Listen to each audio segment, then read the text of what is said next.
Speaker Pelosi using her power to demand accountability for the January 6th insurrection. She won this battle to create a commission, even with the Senate sitting it out. And the first hearing is now slated for next week. The Republican leader has made his own picks. There was initially a political push to try to boycott the committee. Now, Republican leader Kevin McCarthy is taking a different tack. And you can see it in the names, tapping people like Jim Banks of Indiana, Jim Jordan of Ohio, freshman Troy Nehls of Texas, and Kelly Armstrong of North Dakota.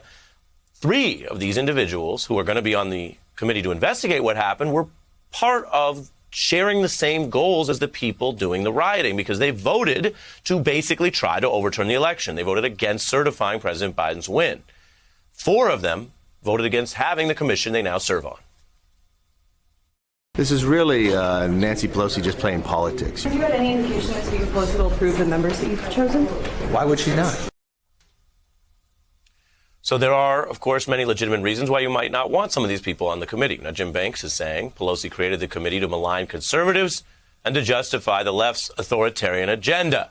Interesting use of the authoritarian word as projection. Many remember Jim Jordan as a Trump loyalist and a partisan Republican, the defender of all MAGA defenses. Well, I mean, we know what this is about. This is impeachment round 3 for the Democrats. For 5 years, they've been going after President Trump. Have you heard from Donald Trump since he was selected for the... I've not. I mean, I talked to the president regularly, but I've not talked to him in the last couple of days. This is who we're talking about. This is step 1 in the Democrats' crazy efforts to impeach the President of the United States. I wish every single American could spend some time around the President, because of the love he has for our country, for our law. Understood, yeah. Good.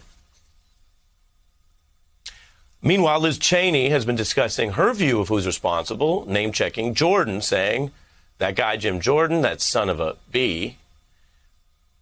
She's describing how what she viewed as these maniacs going through the place, the rioters. She said she was standing in the aisle, and he said, we need to get the ladies away from the aisle. Let me help you. I smacked his hand away, she said, according to this new book, I Alone Can Fix It, and said, get away from me, you effing did this.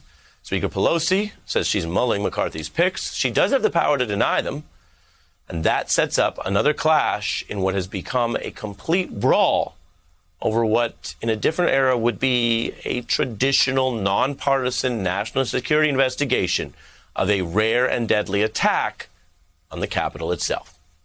I'm joined now by the director of Defending Democracy Together and editor-at-large of The Bulwark, Bill Kristol. Thanks for being here, sir. Good to be with you again. A lot of politics around this kind of thing. The commission has powers and thus will matter in a way that other things in Congress may not. Your view of where this goes? I think it could matter. You know, people have been sort of downplaying it. We know everything already. We've got dramatic videos. God knows we do know a lot about what happened. But still, people under oath.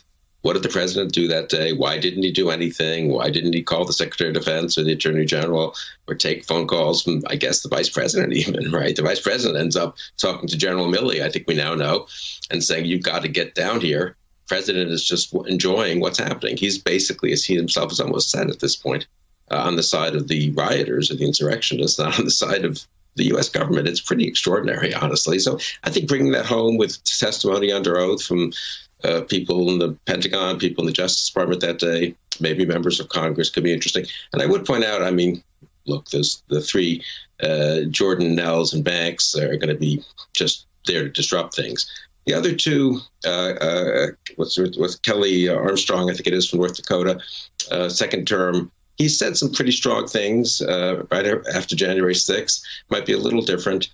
And then Rodney Davis from Illinois did vote for the commission and has sort of said this was a terrible day for American democracy. Fair. Is it possible that Davis will break a little bit from his own party, join Liz Cheney on a few votes? Suddenly, if you get votes that are 9-4, 10-3, you know, on some procedural matters, or maybe on the final report, you know, that would be, I think, that might really say something, you know, so I think McCarthy was under pressure not to pick simply obstructionists. I don't want to put too much, believe me, too many hopes. I don't want to put too many hopes on this. God knows how many times the mainstream establishment Republicans have disappointed us. But I do think Davis and maybe Armstrong are a little bit different from the Jim Jordans of the world.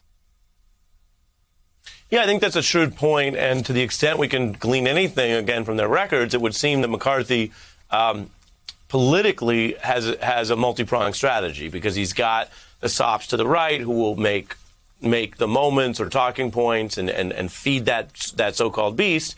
And then he's got some other people who may or may not engage on this substantively and who, as you say, are not all in the same league on the votes and thus might take a traditional justice or law enforcement approach. What does it mean to you that several members of the committee share the same objective as the rioters, which was to use that day, January 6th, to overturn the election? I mean, a majority of Republicans voted that night to overturn the election, electors at least from one or two states, or two states mostly.